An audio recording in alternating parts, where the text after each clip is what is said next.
जय श्री कृष्णा। आज मैं आपको उत्पन्ना एकादशी 2020 की तिथि, व्रत कथा, पूजन विधि, शुभ मुहूर्त, महत्व और पारण का समय बताऊंगी। उत्पन्ना एकादशी की तिथि 10 दिसंबर की दोपहर 12:51 पर शुरू होगी। एकादशी तिथि समाप्त होगी 11 दिसंबर की सुबह 10:04 पर। पारण का समय रहेगा 11 दिसंबर की दोपहर 1:17 से 3:21 पर। पारण तिथि के दिन हरिवासर समाप्त होने का समय दोपहर 3:18 पर। उत्पन्ना एकादशी का महत्व। मार्गशीर्ष कृष्ण पक्ष की एकादशी उत्पन्ना एकादशी के रूप में मानी जाती है। इस एकादशी का नाम उत्पन्ना एकादशी होने के पीछे यह मान्यता है कि इस दिन एकादशी माता का जन्म हुआ था। इस दिन भगवान विष्णु की पूजा आराधना और व्रत से भक्तों को विशेष कृपा प्राप्त होती है। साथ में माँ लक्ष्मी भी प्रसन्न होती है। देवी एकादशी की सृष्टि के पालनहार भगवान विष्णु की एक शक्ति मानी जाती है। कहते हैं कि इस दिन माँ एकादशी ने उत्पन्न होकर अति बलशाली और अत्याचारी राक्षस मुर का वध किया था। कहा जाता है कि इस दिन भगवान विष्णु ने माता एकादशी को आशीर्वाद देते हुए इस व्रत को पूजनीय बताया था। इस एकादशी व्रत के प्रभाव से सभी पापों का नाश हो जाता है। उत्पन्ना एकादशी की पूजन विधि। इस दिन सुबह उठकर स्नान आदि करने के पश्चात स्वच्छ वस्त्र धारण करें। इसके बाद भगवान विष्णु की प्रतिमा या तस्वीर को चौकी के ऊपर रखें। चौकी पर लाल या पीला कपड़ा बिछाएं। फिर भगवान विष्णु जी को धूप दीप दिखाकर रोली अक्षत चढ़ाएं और उन्हें पीले पुष्प चढ़ाएं। भगवान को तुलसी दल, दूध, दही, पंचामृत आदि अर्पित करें। पूजा पाठ करने के बाद कथा सुनें। इसके बाद आरती करके प्रसाद का वितरण करें। गरीबों जरूरतमंदों को यथाशक्ति दान दें। द्वादशी को सूर्य उदय के बाद भगवान का पूजन करने के बाद व्रत को खोलना चाहिए। उत्पन्ना एकादशी के कुछ मुख्य बिंदु हैं, वो मैं बताती हूँ। इस दिन एकादशी माता का जन्म हुआ था। विधि विधान से विष्णु भगवान के साथ एकादशी माता का पूजन करना चाहिए।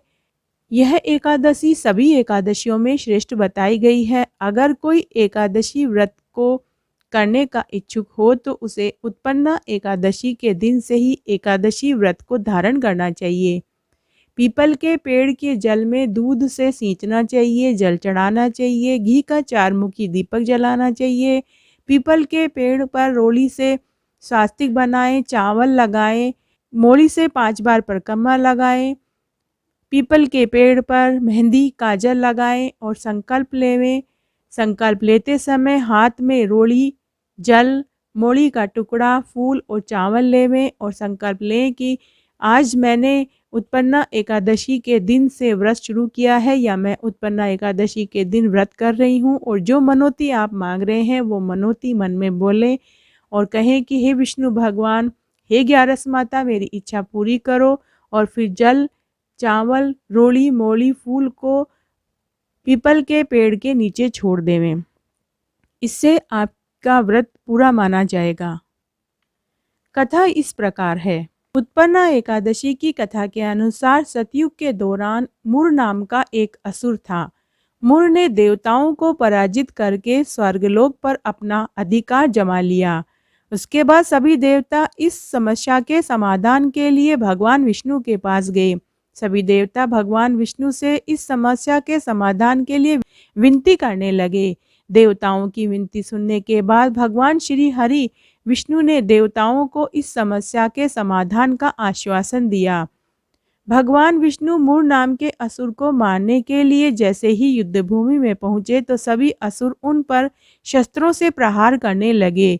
भगवान विष्णु ने मुर को मारने के लिए जिस भी अस्त्र का प्रयोग करते वही अस्त्र मुर के तेज से समाप्त हो जाता और वह फूल बनकर जमीन पर गिर जाता।